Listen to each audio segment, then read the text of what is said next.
मैं मोनिश मौर्य, अवध अकेडमी में आपका स्वागत है। आज का टॉपिक है पार्टनरशिप अर्थात साझेदारी, भाग 2। भाग 1 में हमने बेसिक प्रश्नों को समझा था।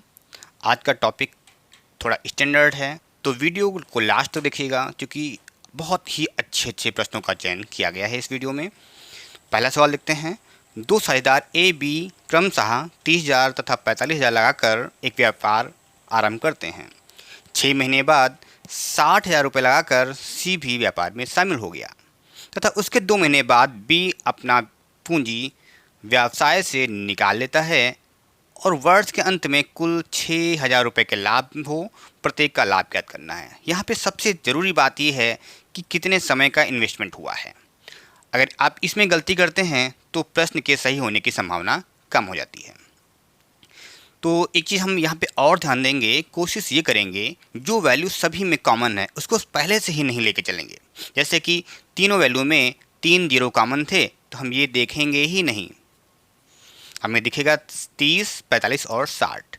अगर आप ये तरीका अपनाएंगे तो कुछ स्टेप आपके कम हो जाएंगे।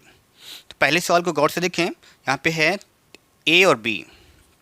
ए ने 30 रुपये लगाया, तो मतलब 30,000। बी ने 45,000। ये दोस्तों समझने का प्रयास ये करना है कि कुछ वैल्यू अगर छोटी कर लेंगे तो प्रश्न थोड़ा आसान हो जाएगा।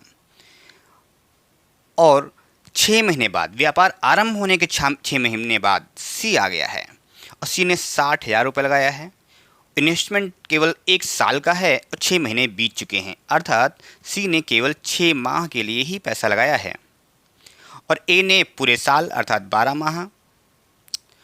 और सी के शामिल होने के 2 माह बाद बी व्यापार छोड़ दिया है। कहने का मतलब 6 महीने बाद सी आया था, 2 महीने बाद अर्थात 8 महीने तक ही इसने पैसा लगाया। सभी जगह हमें कॉमन दिख रहा है 15, 15 गुणे 2 30, 15 तियाँ 45, 15 गुणे 4 60। और कुछ और कॉमन दिखेगा हमें, ये मिल रहा है 24, 24 और 24। तीनों में कॉमन वैल्यू है, हमने बताया था हटा सकते हैं। नहीं हटाएंगे तभी कोई दिक्कत नहीं है, लेकिन हटा लेंगे तो क्वेश्चन थोड़ा हमारा सरल हो जाएगा। यहाँ पे 1:1 कहने का मतलब ये हुआ इनकी पूंजी और समय का मल्टीपल आया 1:1:1। हमने शुरुआत में आपको बता रखा था पिछले वीडियो में भी कि जिस रेशियो में इन लोगों का पूंजी का अनुपात आएगा उसी रेशियो में लाभ बटेगा। यहाँ पे लाभ बता रखा है कि 6,000 रुपये का लाभ हुआ है, तो प्रत्येक को कितना कितना लाभ होगा। प्रत्येक को लाभ यहाँ पे होगा 2,000 रुपया। तो 6,000 रुपये को बराबर बांटें तो प्रत्येक को 2,000 रुपये मिलेगा, अर्थात ए को भी 2,000 रुपया, बी को भी 2,000 रुपया, सी को भी 2,000 रुपये ही मिलेंगे। प्रश्न बहुत सरल था। अगला प्रश्न है पी तथा क्यू दो साझेदार क्रमशः 7,000 एवं 10,000 लगाकर व्यापार आरंभ करते हैं। पी और क्यू, पी ने 7,000 लगाया है और क्यू ने 10,000 लगाया है। हज़ार हम दिमाग में रख रहे हैं, उसको लिख नहीं रहे हैं। फिर बोल रखा है व्यापार शुरू होने के 2 माह बाद आर 12,000 लगाकर व्यापार में शामिल हो गया है। 2 माह बाद, ध्यान देने वाली बात है। तो 2 माह बाद, वर्ष और 7 माह बाद क्यू अपनी पूंजी निकाल लेता है। यदि वर्ष के अंत में पी को 3,360 रुपये का लाभ हुआ। पी ने पूरे साल पैसा लगाया है, क्यू 2 महीने बाद बोल रखा है 7 महीने बाद क्यू ने पैसा निकाल लिया है, तो क्यू ने केवल 7 माह। और व्यापार आरंभ होने के 2 माह बाद आया था आर, अर्थात आर केवल 10 माह के लिए पैसा लगाया है। सभी में कुछ कॉमन दिख रहा है, तो कॉमन हटा सकते हैं। बिल्कुल 2 कॉमन दिख रहा है, हो जाएगा 2 से हटाएंगे 6 आएगा, 5 ये आएगा 6। तो अनुपात हमें मिलेगा 7 छंग 42, 35 और 60। कुछ और भी कॉमन है तो हटा सकते हैं। यहाँ पे इसने बता रखा है प्रश्न ने पी को 3,360 रुपये मिले हैं। कहने का मतलब ये हुआ पी का अनुपात था 42 इकाई या 42x भी लिख सकते हैं। 42 इकाई का मान है 3,360। पूछा है आर का लाभ। जब 42 इकाई का मान है 3360, आर का कितना है 60, तो यहाँ पे हम सीधे 60 इकाई भी रख सकते हैं। हम कोशिश ही करेंगे वन एग्जाम में एक एक सेकंड चुराना है, इसलिए हमें स्टेप ज़्यादा नहीं लिखने की आदत डालनी है। तो यहाँ पे हमें कॉमन मिल रहा है, सॉल्व जब करेंगे हम 21 से काट देंगे तो मिलेगा, तो ये आ जाएगा 4800। किसका लाभ है? आर का। अगला प्रश्न है, ए और बी किसी व्यापार में 4:3 के अनुपात में निवेश करते हैं। ए बी 4:3, 4, 3, और कुल लाभ का 20% दान दे दिया जाता है। कितना दान दिया जाता है? 20%। शेष बोल रखा है कुल लाभ का 20% दान दिया जाता है तथा ए को 1600 रुपये लाभ के तौर पे मिलते हैं कुल। तो ध्यान दीजिएगा, हमने माना कुल लाभ कितना है? x रुपया, और दान दे दिया 20%, तो शेष कितना बचेगा? x का 80% बचेगा। 80% को हम 4/5 भी लिख सकते हैं। ठीक है, यहाँ पे ए का लाभ कितना दे रखा है? ₹1 लाभ था, 20% दान दे दिया गया है, तो बचेगा जो भी कुल का 4/5, x का 4/5 बचा है, उसका अनुपात बटे अनुपातिक योग मिलेगा ए को। ए का अनुपात था 4, अनुपातिक योग कितना हो जाएगा? 7, 4/7। ये कितने धन के बराबर है? 1600। ये ऊपर पर कट जाएगा 16, यह आएगा x बराबर 7 × 5 अर्थात 35, और ये 100 से गुणा हो जाएगा तिरछा 3500। कुल लाभ था 3500 रुपया। अगला प्रश्न है, ए एवं बी एक व्यापार में 5:3 के अनुपात में धन लगाते हैं। ए बी, वही सवाल है, ए और बी 5:3 के अनुपात में धन लगा रहे हैं। चूँकि इस बार लाभ का 15% दान दे दिया गया है, तो शेष कितना बचा होगा? 85%। कुल लाभ x रुपये है, उसका 85% शेष बचा है। ठीक है, तो इसने बता रखा है b का भाग 2550 रुपया है। तो हम देखेंगे b का भाग, तो b को जो भी लाभ है उसका 85% बचा हुआ था, और उसका अनुपात बटे अनुपातिक योग, इससे हमें सॉल्व करना है। और लाभ कितना है बी का? 2550 रुपया। तो जब हम सॉल्व करेंगे तो पहले तो हम 5 से तोड़ लेंगे, 25, 17 पंजे 85, 17 × 3 51। ये बी की वैल्यू आ जाएगी 800 × 10, 8000। अगला प्रश्न है, 3 किसान ए बी सी मिलकर एक घास का मैदान किराए पर लेते हैं। 3 किसान हैं, तो तीनों किसानों के हम नाम लिख लेते हैं, ए, बी और सी। ए के पास 10 गाय हैं और ये 10 माह चराता है, तो 10 × 10 लिख दिया हमने, 10 गाय और 10 माह। बी के पास 8 गाय हैं और यह केवल 12 माह चरा रहा है, तो 8 × 12 लिख सकते हैं। सी के पास थोड़ी गाय ज़्यादा हैं, 15 गाय हैं और यह 6 ही माह चरा रहा है। तो इनके गुणनफल का जो अनुपात होगा उसी रेशियो में ये लोग पैसा भी देंगे। यहाँ पे कुछ कॉमन हमें अगर दिख रहा है, कॉमन ये है 2 से हटा देंगे आएगा 5, 2 से हटाएंगे आएगा 4, 2 3 वर्ग जाएगा, ये हो जाएगा 50 अनुपात 12 × 4 48, 15 × 3 45। इसने बोल रखा है बी का किराया कितना होगा, तो कुल किराया कितना है 11,440। बी का अनुपात कितना है, बी का अनुपात है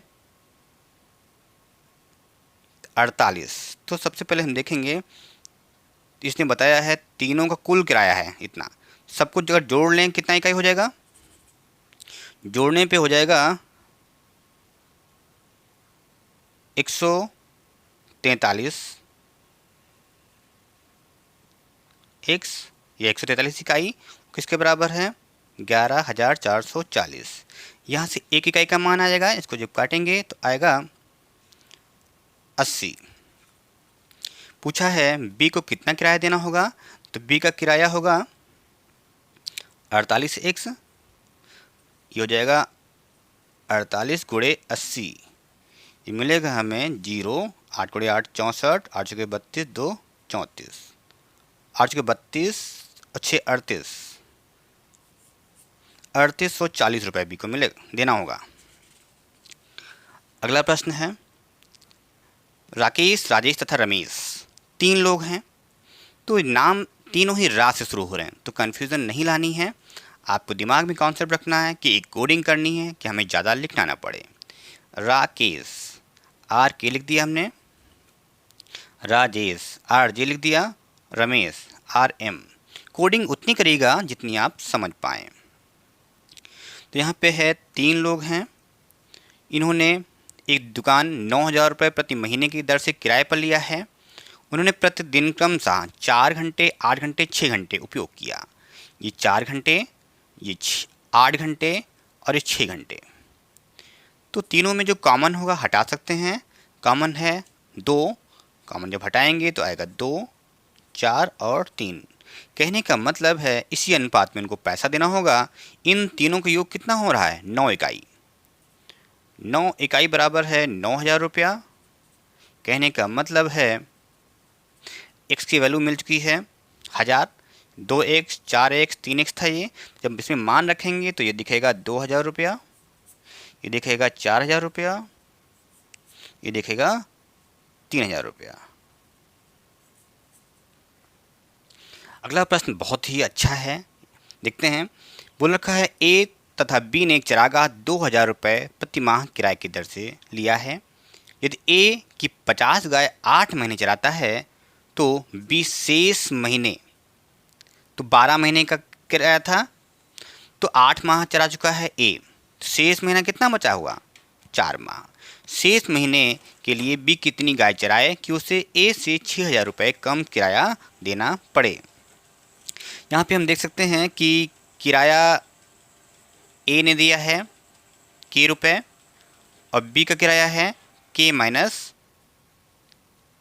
6,000 रुपया। ए का किराया है कितना?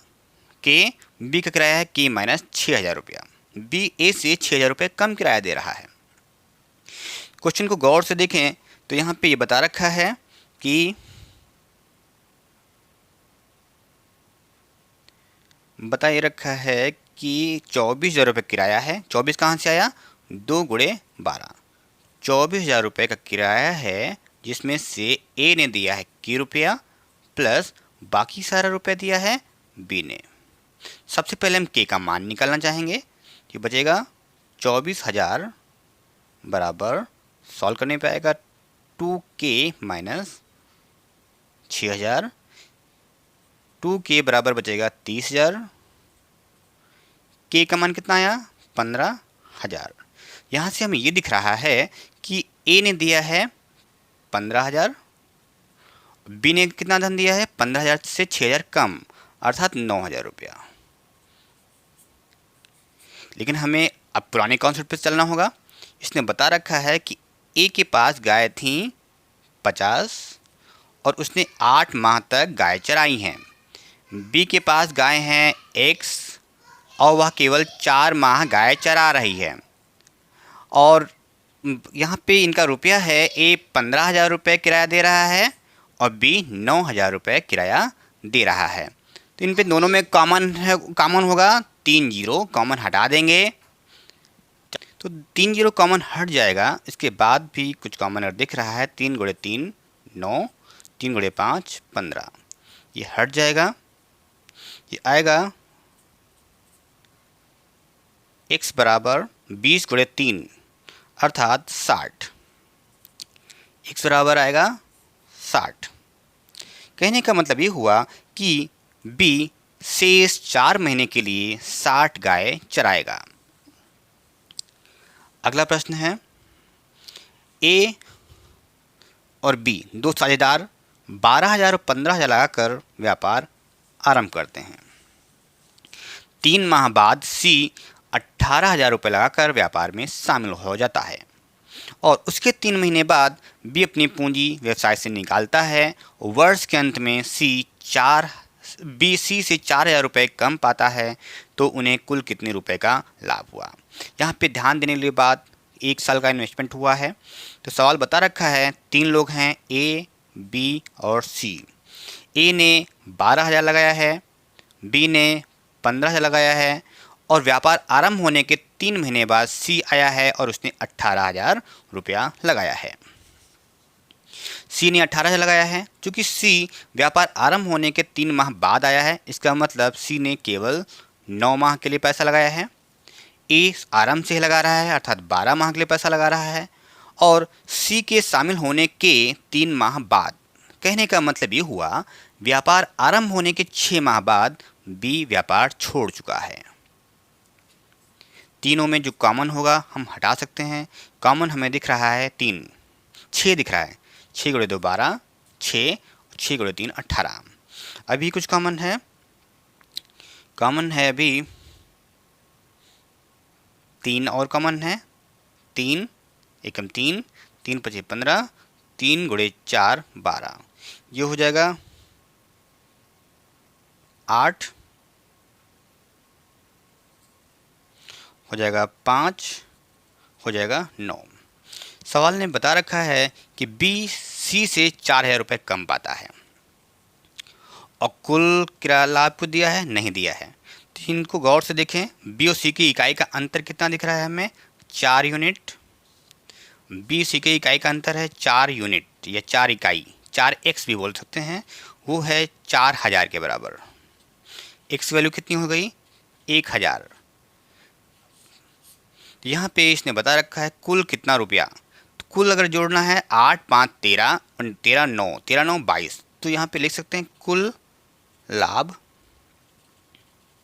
कितना है? 22x। तो जब इसको 1000 से गुणा करेंगे तो हो जाएगा 22,000। बहुत अच्छा सवाल था।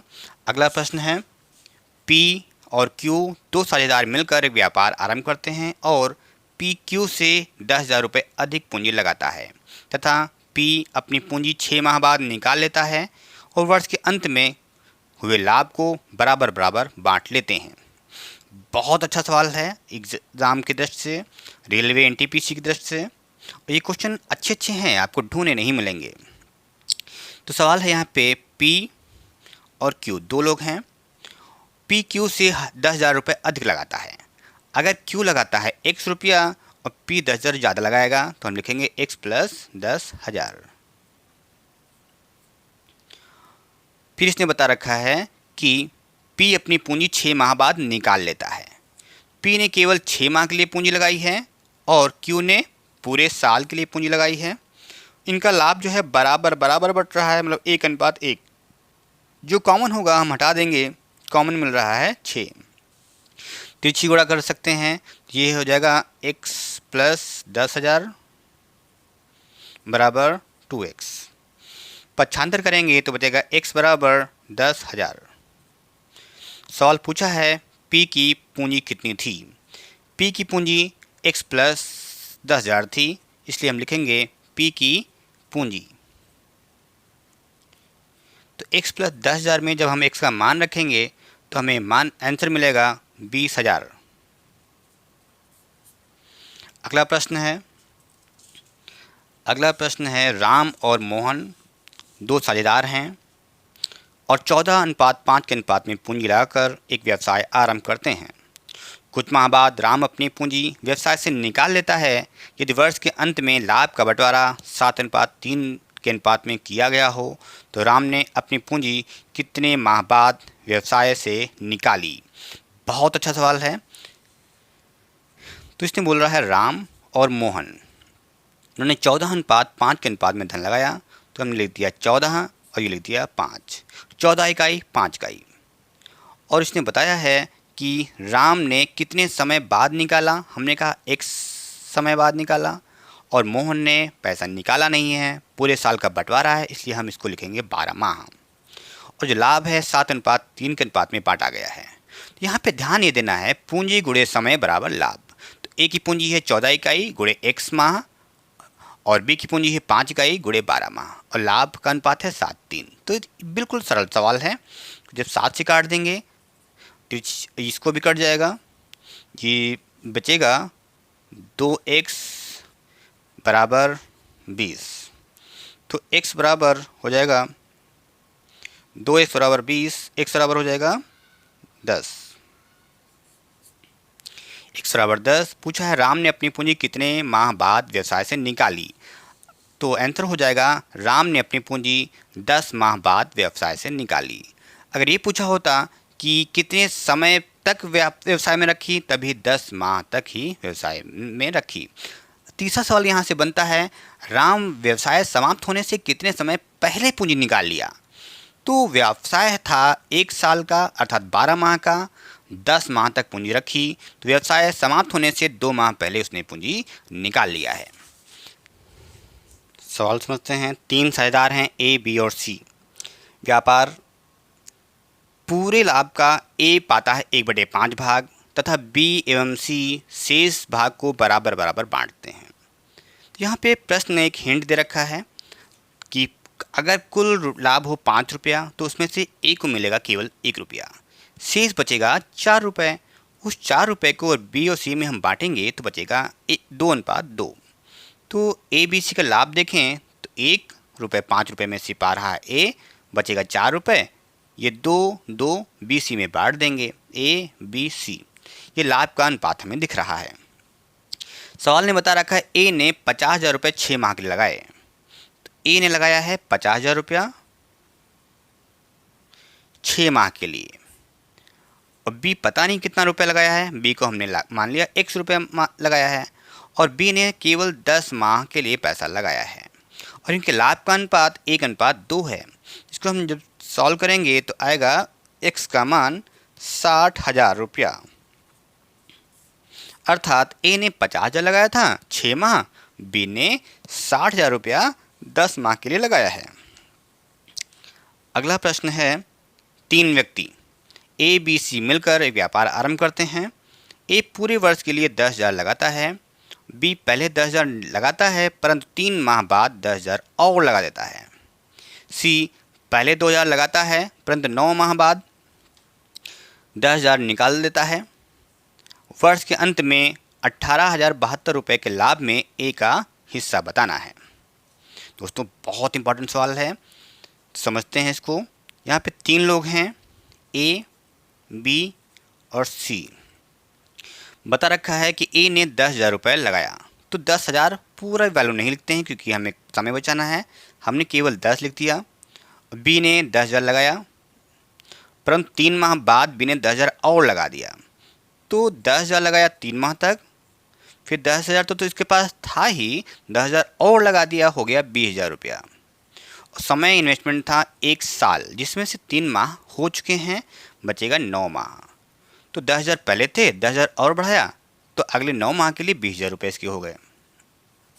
बताया है सी ने 20,000 रुपये लगाए, 9 माह बाद इसने 10,000 निकाल लिया, तो 20,000 9 माह तक लगे, फिर 10,000 निकाल लिया, शेष कितना बचा 10,000, ये अगले 3 माह तक।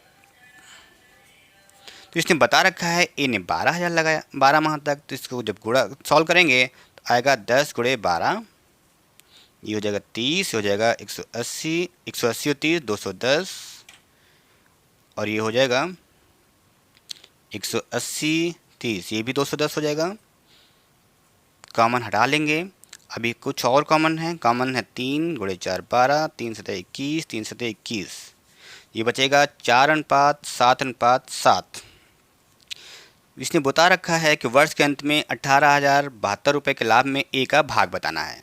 तो ए का हिस्सा हमें बताना है, ए का हिस्सा, तो ए का अनुपात कितना है 4, अनुपात योग हो जाएगा 7 14 4 18, कुल लाभ है 18,072, हो जाएगा 18 कम 18, 18 गुणे 4 72, हो जाएगा 4,016 रुपया। अगला प्रश्न बहुत ही अच्छा है। यहाँ पे ए और बी ने एक व्यापार में 24,000 रुपये और 21,000 रुपये का निवेश किया है। दोनों में हम कॉमन देख रहे हैं 3 जीरो, हटा दिया। अभी कॉमन कुछ और दिख रहा, 3, 3 अठे 24, 3 सत्ते 21। कहने का मतलब ये हुआ इन्होंने 8:7 के अनुपात में पूंजी का निवेश किया है। इसने बता रखा है कि कुल लाभ का 50% बराबर बराबर बांटा जाएगा और शेष लाभ को उनकी पूंजी के अनुपात में बांटा जाएगा। तो कुल लाभ को अगर हम मान लें 100 रुपया, इसका जो आधा आधा बांटा जाएगा तो हम कह देंगे कुल लाभ का 50%। लाभ परसेंट का 50% कितना हो गया? आधा। ये हमने निकाल दिया क्योंकि इसको पूंजी के अनुपात में बांटा जाना है। बाकी शेष जो आधा है इसको बराबर 2 भागों में, तो x/4 x/4 ये हमें समझना पड़ेगा। फिर से समझते हैं। कुल धन अगर 100 रुपया है तो कुल का 50% मतलब आधा हमने निकाल दिया, ठीक है, और बाकी जो आधा बचा हुआ है उसको 2 बराबर भागों में बांट लिया, ठीक है। इसको समझते हैं। बोल रखा है कि ए ने कुल लाभ कितना था? x का जो आधा है अर्थात x/2, इसको पूंजी के अनुपात में बांटा है तो एक पूंजी x का कितना था? 8 बटे अनुपातिक योग हो जाएगा 15। और कुल जो शेष आधा है इसको बराबर बराबर, तो शेष आधा का बराबर बराबर कितना होगा? x/4 इसको जब हम सॉल्व करेंगे तो हमें मिल जाएगा, ये मिल रहा है 4x/15 प्लस x/4। ये एलसीएम हो जाएगा 30, एलसीएम आएगा 30, 60 आएगा एलसीएम 60, ये जाएगा 16x प्लस 15x अर्थात 31x/60। ये ए का लाभ हो गया। बी का लाभ देखते हैं। बी का लाभ है x/2 का 7/15 प्लस x/4। ये हो जाएगा, इसको सॉल्व करने पे 7x/30 प्लस x/4 अर्थात यहाँ पे भी एलसीएम 60 ही मिलेगा हमें, हो जाएगा 14x प्लस 15x अर्थात 29x/60। अब प्रश्न को समझते हैं। इसने बोला है ए को बी से 1216 रुपये अधिक मिलता है तो हम ए से बी को घटा लेंगे। तो ए का लाभ कितना था? 31/60। बी का लाभ कितना है? 29x/60। दोनों का अंतर दे रखा है 1216। यहाँ पे एलसीएम कॉमन लेकर हम उधर भेज सकते हैं, हो जाएगा 1216 × 60। इन दोनों का अंतर आएगा 2x। इसको जब हम सॉल्व करेंगे आएगा x बराबर, x का मान हो जाएगा 36,480। सवाल बहुत अच्छा है और समझ में ना आए तो वीडियो को दोबारा देखिएगा तो समझ में आ जाएगा। अगला प्रश्न है, ए ने 10,000 लगाकर एक व्यवसाय शुरू किया। बी तथा सी कुछ पूंजी लगाकर क्रमशः 3 महीने और 6 महीने बाद व्यापार में शामिल हुए। बहुत अच्छा सवाल है। ए, बी और सी 3 लोग हैं। ए ने 10,000 लगाया है और पूरे साल के लिए ए रहा है तो हम लिखेंगे 12 माह। बी और सी का पता नहीं कितना कितना धन लगाया, तो हमने बी का धन मान लिया 100 रुपया और बी ने 3 महीने बाद अर्थात 9 माह के लिए पैसा लगाया है बी ने, और सी जो है 6 महीने बाद आया है। इसका धन कुछ और मानते हैं वाई। बी का हमने x माना था, इसको हमने वाई मान रखा। तो व्यापार आरंभ होने के 6 माह बीत गए हैं, केवल 6 ही माह बाकी हैं। अब तीनों में अगर हम कॉमन देखें तो कॉमन हमें दिख रहा है 3, तो लिखेंगे 3 × 2 6, 3 × 3 9, 3 × 4 12। ये हो जाएगा 40,000 अनुपात 3x अनुपात 2y। अब सवाल को हम देखें, बोल रखा है इनके लाभ का अनुपात 1:3:4 है। तो पहले हम ए और बी को कंपेयर करेंगे। तो ए का लाभ कितना है? 4,000, ए का पूंजी है 4,000 और बी कितना है? 3x। लाभ का अनुपात है ए बी में, यहाँ दिख रहा है हमें 1:3। ये कट जाएगा, x का मान आ गया 40,000। इसी तरह हम a और c को जो तुलना करेंगे तो a का लाभ था 40,000, पूंजी थी 40,000, b की थी 2y। इनके लाभ का अनुपात है 1:4। यहाँ से y का मान आ जाएगा 80,000। तो इसने पूछा है बी और सी ने कितना कितना पैसा लगाया है, 40,000 और 80,000। अगला प्रश्न है ए तथा बी ने मिलकर एक व्यापार आरंभ किया। उसमें ए ने बी से दुगना धन लगाया, दुगना धन तिगुने समय के लिए लगाया। अच्छा सवाल है ये भी। ए ने बी से दोगुना धन, बी ने अगर एक धन लगाया तो इसने दुगना अर्थात 2, तो ये अनुपात हमने निकाल लिया। ए का धन बी से दुगना था और समय ए का बी से तिगुना है। अगर इसका 1 वर्ष होगा तो इसको 3 वर्ष मान सकते हैं, या 1 माह है तो 3 माह मान सकते हैं। इनकी पूंजी का अनुपात है 6:1। ने बताया है कि यदि ए को लाभ मिले 7200 तो हम लिख सकते हैं 6x बराबर 7200। पूछा है कुल लाभ ज्ञात करें, कुल लाभ कितना हो जाएगा, दोनों का योग 7x। तो 6 12 छंग 72, 12 से 84, 8400 कुल लाभ हुआ होगा, जिसमें से 6,7200 मिल रहे हैं ए को और 1200 मिलेगा बी को। अगला प्रश्न है किसी व्यापार में समान समय के लिए पी, क्यू तथा आर इस प्रकार पूंजी का निवेश करते हैं कि लाभांश में पी को 3 रुपये मिलें तो क्यू को 5 मिलें। कहने का मतलब ये है पी अनुपात क्यू है 3:5 और क्यू के मिलें अगर 6 तो आर को मिल रहे हैं 7, मतलब 6:7। सबसे पहला काम हम पी क्यू आर का अनुपात निकाल लेंगे। अनुपात वाले टॉपिक में हमने समझा रखा था, सीधा मल्टीपल पहले के लिए हो जाएगा अर्थात पी के लिए हो जाएगा 18, क्रॉस मल्टीपल क्यू के लिए हो जाएगा 6 × 30, फिर सीधा मल्टीपल आर के लिए हो जाएगा 35। कहने का मतलब ये हुआ इन्होंने 18, 30 और 35 के अनुपात में पूंजी का निवेश किया है। सवाल बता रखा है इस लाभांश में पी को 3600 रुपये मिलते हैं। पी का लाभ कितना है, 18x बराबर 3600, तो x कितना दिखेगा 200। 18x बराबर 3600 तो x दिखेगा 200। बोल रखा है q तथा r के लाभांश का अंतर, इन दोनों के लाभांश का अंतर कितना है 5x। तो q और r का अंतर हो जाएगा 5x। जब मान रखेंगे x का तो हो जाएगा 1,000 रुपया। अगला प्रश्न है ए तथा बी ने क्रमशः 5,000 रुपया तथा 7,000 लगाकर एक व्यापार आरंभ किया। ए एक सक्रिय साझेदार है। ये सवाल अक्सर पूछता है एक सक्रिय साझेदार और एक निष्क्रिय साझेदार अर्थात एक्टिव पार्टनर और स्लीपिंग पार्टनर। यहाँ पे बोल रखा है कि ए बी साझेदार हैं, 5,000 और 7,000 लगाकर व्यापार आरंभ करते हैं। एक सक्रिय साझेदार होने के कारण 20% लाभ प्राप्त करता है।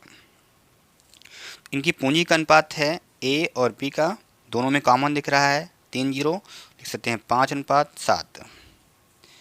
ए को सक्रिय साझेदार होने की वजह से 20% लाभ मिलता है, शेष को उनकी पूंजी के अनुपात में बांट दिया जाता है।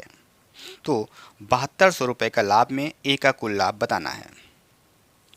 तो 7200 रुपये लाभ था, इसमें से 20% निकल जाएगा,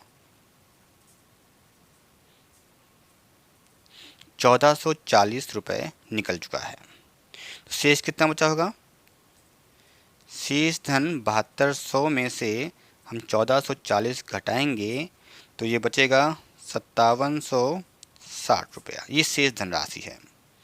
तो ए का जो लाभ है उसको 1440 तो मिलेगा ही, प्लस पूंजी अनुपात बटे अनुपात योग गुणे शेष धन कितना है 5760 रुपया, ये और मिलेगा।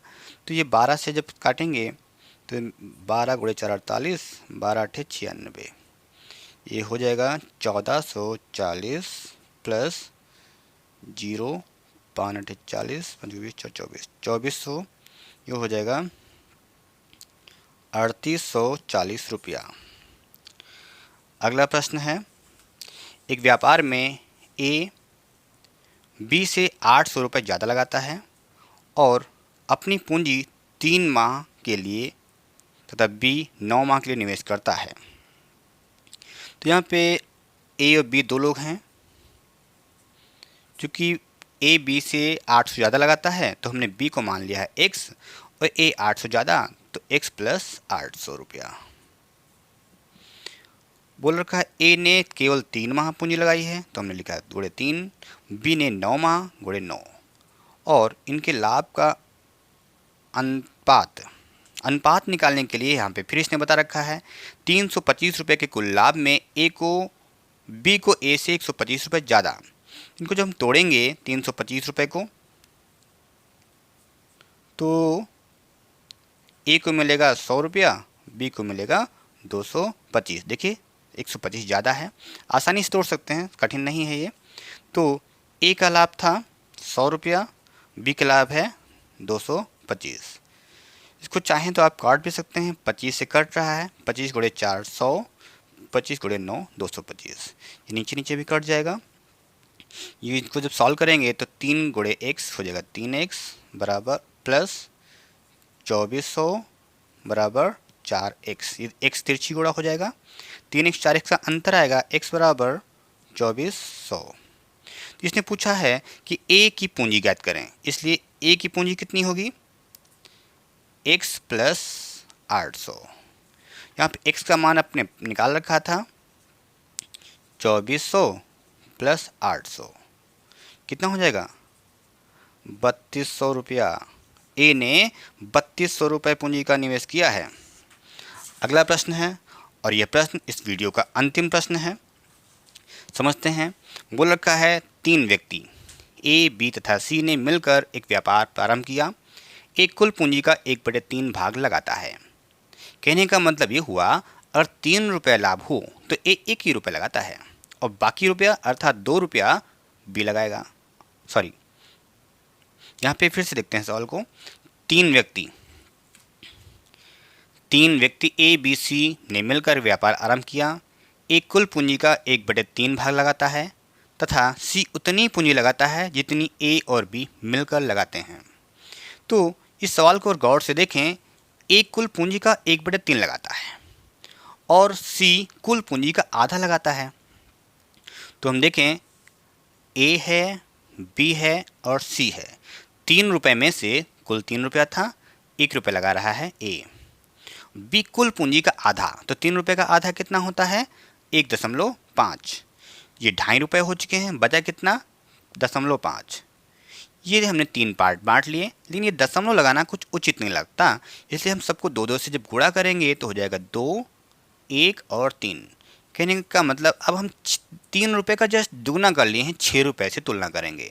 6 रुपये का 1/3 होगा 2, 6 रुपये का आधा होगा 3 और शेष बचेगा 1। तो अनुपात में अगर कॉमन संख्या से गुणा करें, अनुपात में कॉमन संख्या से भाग करें, अनुपात पे कोई फर्क पड़ता नहीं है, तो चिंता ना करेगा। इसने बोला है कि वर्ष के अंत में ए का लाभ 2600 रुपया है, बी और सी के लाभों का अंतर। तो 2x, 2 इकाई की वैल्यू है 2600, तो x वैल्यू कितनी होगी 1300।